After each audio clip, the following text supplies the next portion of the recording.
Welcome. My name is Natasha Sherman, and I am your host. My guest today is Jeffrey Deskovic.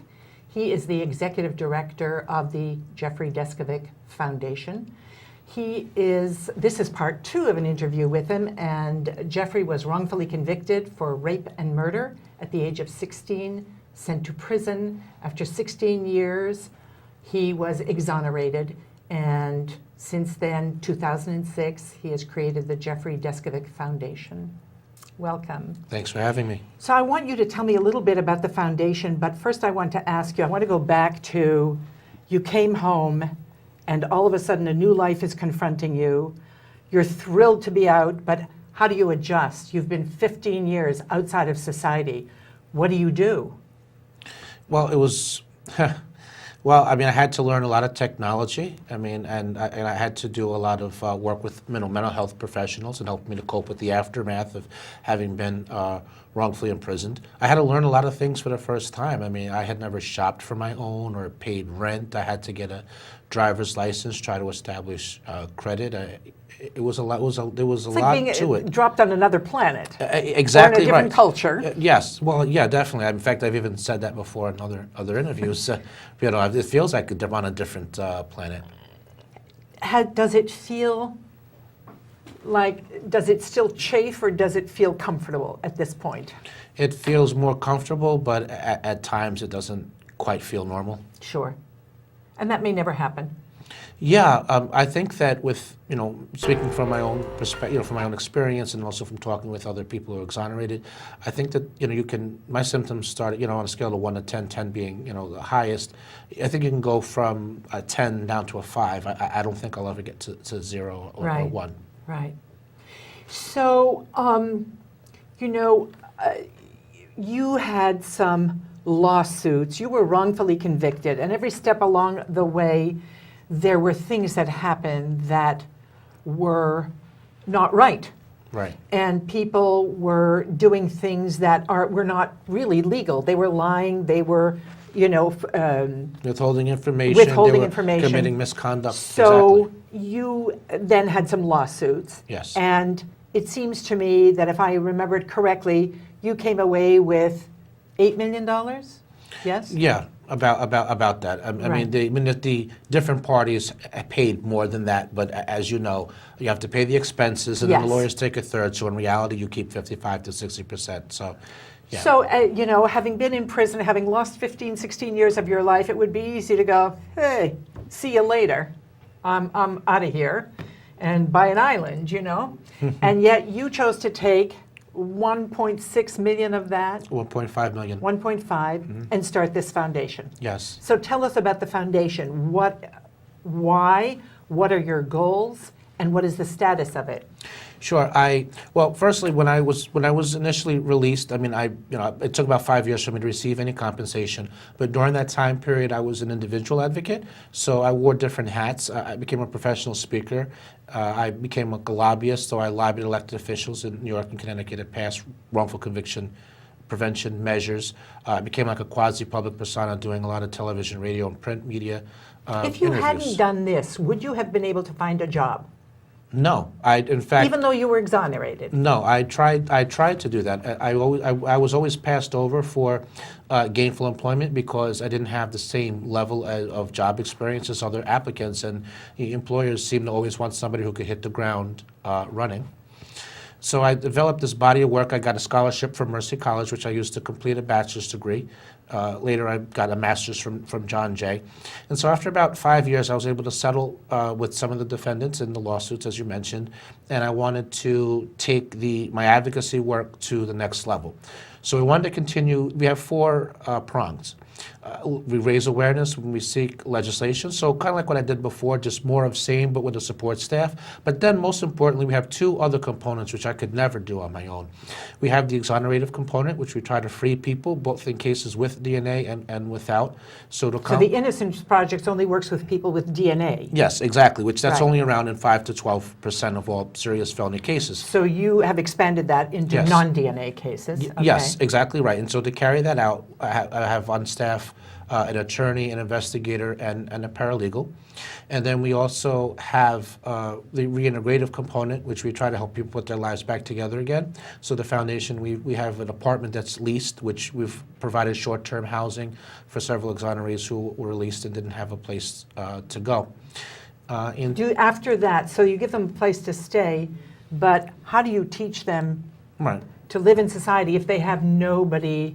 Well, we keep regular contact with them to the extent that the employees sometimes have contacts with managers, business owners. If we're able to, sometimes we're able to refer them to places for employment.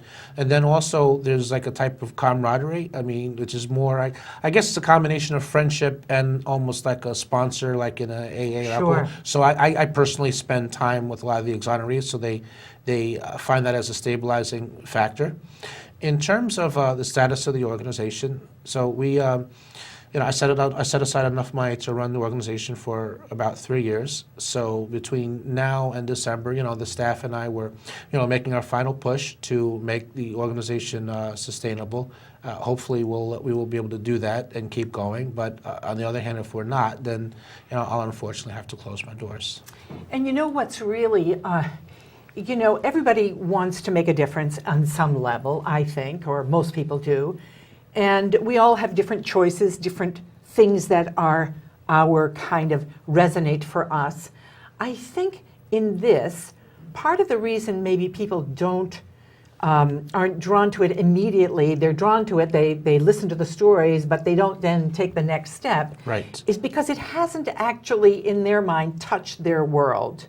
Right. So, if someone has a family member who died of cancer, then that has touched their world. But what people don't realize is it touches our world every day because, we have people running around free who have committed the crimes and continue to commit crimes. Then we have people coming out who have been falsely accused, but now their lives can be a shambles, and they have a hard time integrating into society. And the other thing is it can happen to any of us. If we don't get involved, it could happen to any family member where somewhere along the way, they show up on someone's radar screen and that process starts. So I think part of the equation is really getting people to understand this is not as distant from you as you think it is. Absolutely correct. And just to drive home the human aspect of it, in the 2 years of my foundation's existence, we've helped exonerate William Lopez, who had been incarcerated wrongfully for 23 and a half years in a non-DNA case out of Brooklyn, New York. His daughter was a year and a half at the time that he was wrongfully convicted, and by the time he emerged back out, she's 25 years old, fully grown, married with her own kids.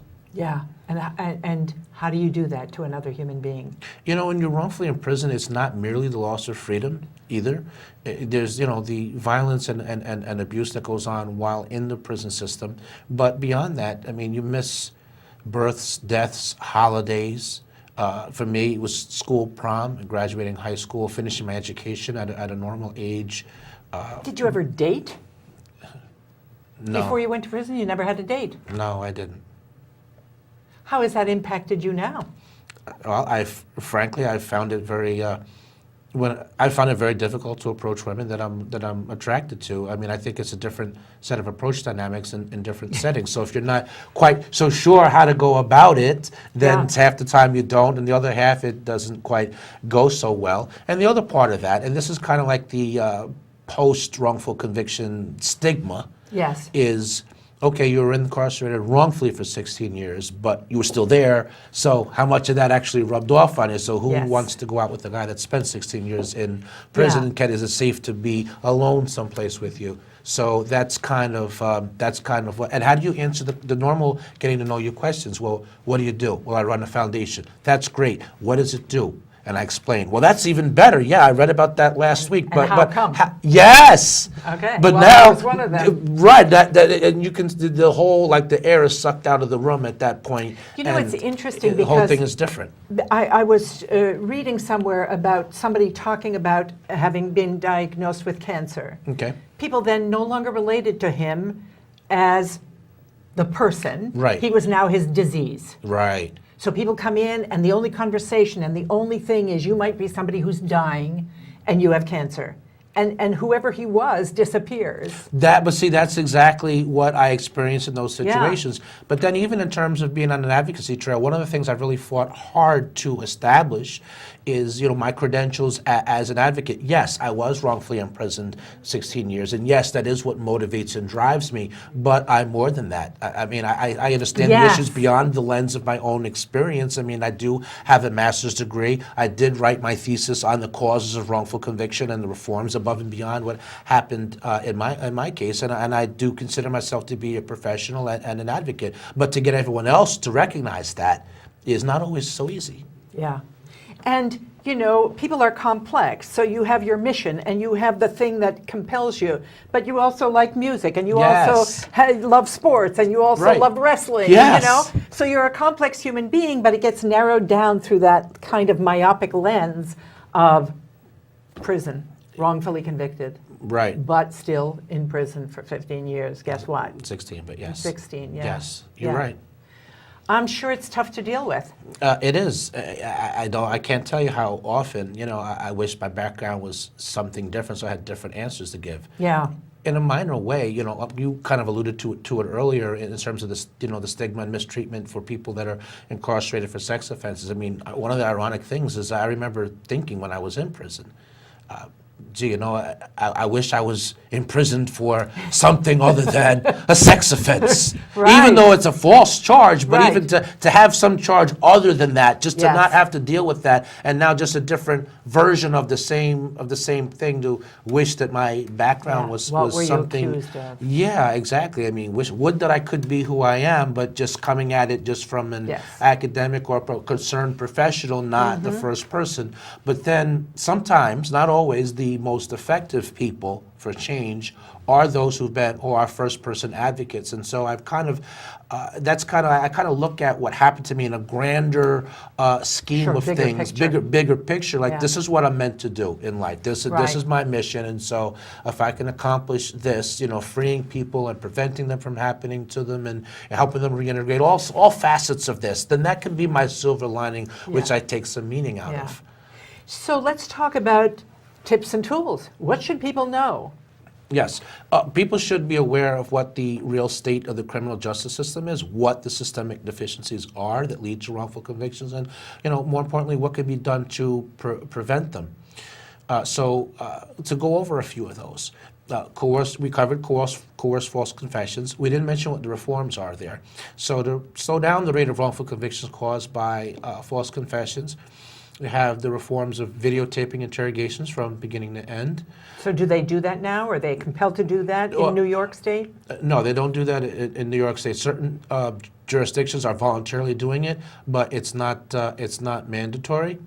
Then we need better identification procedures, because misidentification is the leading cause of wrongful convictions in 75% of the 332 DNA-proven wrongful convictions. We need to have a... So this is partly witnesses and then witnesses who later recant, and yet that's ignored? Yeah, that and the identification procedures, whether you're talking about a photo array or a lineup, they aren't doing the best practices. And so you have things like people unduly sticking out, you have intentional bias or even unintentional, which is why the double-blind method should be utilized. Sequential viewing, looking at one person at a time, ruling them in or out based on memory, rather than doing a comparative, who looks closest to what our memories were. So that's another example. Having a standardized evidence preservation system. We talked before that DNA is only present in 5 to 12% of all serious felony cases, but within that realm where testing is even a possibility, the first hurdle that someone has to jump through, if you're lucky enough to be in that category, is whether the evidence has been lost or destroyed. So that's another thing. Having a better system of public defense. So some of the... And what would that look like? And you know something, it's interesting because all of this is going to take a while to build, and it's challenging, Yes. and there are a lot of obstacles and hurdles. On a practical, if you're arrested, What would you tell somebody the minute you're arrested? The minute you're arrested, you should insist on a lawyer and do not speak to the police until they provide you with the lawyer. That will level the playing field. There will be no coercion. Even if you're a kid? Even if you're a kid, even if you're innocent. You know, that's an ironic thing that false confession experts have determined through their studies, is that the innocence of a suspect actually works against them because they think, well, I haven't done anything wrong, so why shouldn't I talk to the police? What can possibly happen? But I can possibly happen. Yes. Yeah. So that's good. So anybody, no matter how old you are, if you get arrested, you ask for a lawyer and you ask for your parents, yes? If you're young? Yeah, but the lawyer is more important because we found in some instances, well, I'm not a false confession expert, I've studied it, but I'm not on that. Right. Right, but the parents sometimes can be co-opted by the authorities, by the police, and turned into their agent. Well, come on, Johnny. I mean, if they have you here and they're doing all this, you just tell them the truth. Come on, just tell them we can go home afterwards, and this will all be, this will be understandable. And So the parents should know as well. They should know as well. Yeah. Okay, so now let's get back to public defender, because a lot of people end up with a public defender. Yes. And clearly, they're not operating always in your best interest. Right. Okay, they're operating a system rather than... Right, exactly. Okay, so then what should you be asking for? What should you watch out for? And do we have any way out? Yes, a cautious yes. Okay, so I'm going to give practical advice if you're in that situation, and then I'll talk about the broader systemic reform. All right, so on a practical level, what you should do as a defendant is you should stay on top of your lawyer. Keep track whatever research they're going to do, whatever witnesses they're going to talk about. Are they actually doing them? So check back with them, find out, and insist. What is your strategy? How are we going to deal with this witness and that witness? And never accept trust me. Never accept trust me. No, it should be okay. I trust you, but show me. Okay, so that's very important. I think it's important to be proactive in one's defense. Mm-hmm. Okay, now in terms of systemic, what a really good public defender system should look like is that there should be one statewide system. So that would enable there to be quality control and oversight. It would prevent, because in rural areas, as bad as the public defender system is in general, in rural areas the resources are even more scant. So a statewide system would prevent that. It would enable there to be a body that promulgates standards. Okay, so there's that part of it. And so also that those lawyers who have been found to have rendered ineffective representation won't be in position to do that again.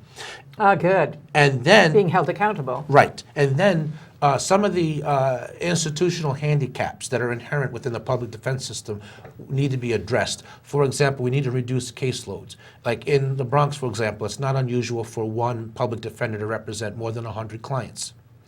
Think about that for a minute. Now, if you've been to college... Okay, imagine carrying 10 classes at once. I mean, how could you possibly do your best work? Now, say 100 and now it's not a grade, it's someone's freedom. So that, putting an even playing field so that there's equal manpower resources for investigation and experts between a public defender and the prosecution. Equal pay for both sides, so the best legal talent doesn't go to one side or into public or into private practice, then putting them beyond the reach of most people. So what is it going to take to make that happen? It's, because, again, unless your feet are being held to the fire, mostly people operate in the default position. Yes. Okay? So where are their feet being held to the fire? I think, well, in order to accomplish this goal, I think that firstly we need to continue to raise public awareness, hence media interviews and public events. But then also I think that we need to encourage the populace as they learn about these systemic deficiencies and what the horrible impacts of them is. They need to contact their local elected officials, their statewide senators and assembly people, and also the federal representatives. We need legislation. So as long as the politicians think that the status quo is acceptable to all of us, nothing's going to change. So that's essential. So we need to raise your voice. Raise your voice. And then we need to educate the elected officials also. And when there's wrongful conviction events, we need people to come out, show up. When there are entities such as my foundation, but other organizations as well, we need to support those. The president, regardless of his politics, not here to comment on that one way or the other, but he raised $100 million with donations ranging mostly from the $10 to $100 range. So we need to get behind these because the bottom line is it takes money to do these cases, to hire the staff and do all the work necessary to exonerate people. And if your doors close in December, Yes. we're back to the few organizations that exist. That will only do DNA cases. Right. And then there is no real venue for other people. Yeah, I would accept. There's a few other places, not very many, but that's where we're back to. Yeah, unfortunately. So what would you do What would I if individually? your door is closed? I still have intentions of going to law school next September, Mm-hmm. and so when I finish with that, I think that I would like to. My second act, I guess, would be I'd like to run for public office where I can try to address the problem that way. But really, it's not the same because it wouldn't have the same Sure. exonerative component. And really, I intended for this to be my legacy, which far outlived me, and it would be really hard for me. Sure. So it would be really hard for me if that happened. I mean, I would still do some individual advocacy work, but again, I mean, the cases, I mean, some of the cases were so close to exonerating people. We're just like a half step away from being in position to sit down with different district attorneys or even present in court and just use the adversarial process. So, I stay awake at night thinking about what's going to happen with those cases. Because I know no one's going to take them over. I can delude myself and say that they will, but I know that they won't. Yeah. It's a tough thing to have to take a look at and think that it's a possibility. So what is it that, again, you're looking for people to donate some small amount of money or some organization or...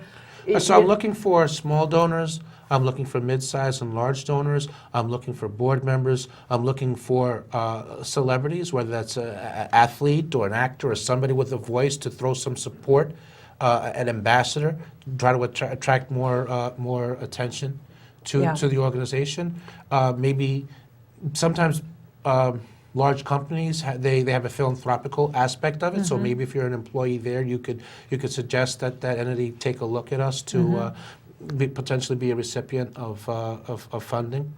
So those things, and then I think that there's also a space for what's called in-kind contributions, so services which have a certain amount of value, which could further the mission that we're doing. Like what? Well, for example, public relations things with web development, social media.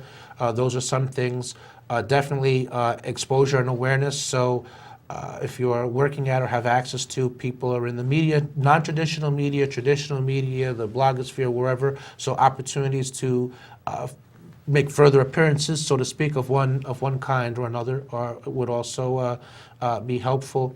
So there are a lot of different things. It doesn't just have to be money. No, it doesn't. But Right. that is an important part of it, Of because course. at the end of the day, I mean, the employees, they're not. They still have to pay their bills, and they Yes. can't afford to work for free. Yes, So totally get that. So now another thing I want to ask you, you do a monthly radio show with someone called Koji. yes, I do. Tell us a little bit about that, because then that's another way for people to tune in to what's happening. Yes, the show is called I've Been Falsely Accused. We've been doing the show maybe about 6 months to a year. I mean, time has flown by. So I came on. Koji is a radio personality. He has a show called Conversations with Koji, which is on 1230 KLAV, which airs in Las Vegas, but is streamed through the internet. So we have multi-state and even international following. So he had me on his show, which was just Conversations with Koji, and he had other exonerees on there. And then not too long after that, he recontacted me and said, "Look, I want to donate a show a month called, was subtitled, I've Been Falsely Accused, and I'd like you to be my co-host. I think you add credibility, and I think you can help me get additional guests." So we decided to do the show together once a month, and then he's expanded it now. We do it twice a month. He obviously is in the studio. He has a producer. I call in the show, and we interview guests. We bring in exonerees. We bring in family members. Sometimes we have experts on the field, and most dramatically, sometimes we've had people call on the show from prison, who are Wow. fighting to establish their innocence. You can even hear in the background every 15 minutes or so a message flashes, through the screen. This is a call from a state correctional facility. And, Wow. Right, but we talked about before the show, the media jumps on. There's all this media attention that comes after people are exonerated, but really you need the help on the front end to get the word out there. Yeah. Sometimes the people are trying to secure legal representation. At other times they have legal representation, but are trying to call more attention to their case, because often what happens outside the courtroom can be just as important as what happens in the courtroom. Right. Wow. So I have one last question to ask you. You went into prison at 16, 17. Your friends visited for a while, and then that stopped. Very shortly, maybe So like 2 years. Yes. was there anybody who consistently came, or did you ultimately find yourself to be, Right. Well, the person who came consistently, I would have to say, would have been my mother. Mm-hmm. But in the last 5 years, the long trip, kind of wore on. It was like 3.5 to 4.5 hours, and it was expensive to go. And she developed a few health problems with her back and her feet. And so eventually, I was lucky if I saw her once every 6 months. And you have no siblings? I have a younger brother. He came to see me 3 times in the 16 years, and not at all in the last decade. Gosh, So that's part of the rebuilding, though, is that Yeah. I've tried to reestablish family ties, and so I do make the family rounds on holidays just because they're blood. But it's honestly Again, it's surface level interaction Yeah. is really what it is on a sentimental basis, because really I'm a different person now. They don't fully Sure. know who I am as a person. They don't really understand my world, and I try to explain, but it's somewhat beyond their grasp fully. For me, again, it just It's very difficult. highlights the cost, Human cost, the right? human cost, and the cost in our society of the system running ineffectively, of being wrongfully convicted. It's like everything falls apart. I would agree, and just to build a different facet of cost, there's other financial implications. The cost of wrongfully incarcerating somebody. The governor in New York, in his State of the State address, said it was $60,000 a year. So now that's being spent to wrongfully imprison somebody. You've removed the taxpayer who should be paying in, and then once they are emerged, they're owed compensation, but that's going to cost the public millions of dollars. And there's all the legal costs along the way, all the court proceedings and lawyers. Absolutely. So unfortunately, we're at the end of our time. It's been such a pleasure. Thank you so much for being willing to share a very personal, gut-wrenching story, and for the work that you're doing to advocate for others, like making that your mission instead of hiding out. So thank you. Well, thank you It's been a very much delight. for having me on your show, and I definitely appreciate your passion and your empathy. They come through loud and clear, and I hope that's Thank clear you. to all of our viewers. And I This was invite the most- everybody. This was the most heartfelt interview I've ever done. Thank from you. anybody. Thank you Thank very you. much. My name is Natasha Sherman. Thank you for joining us.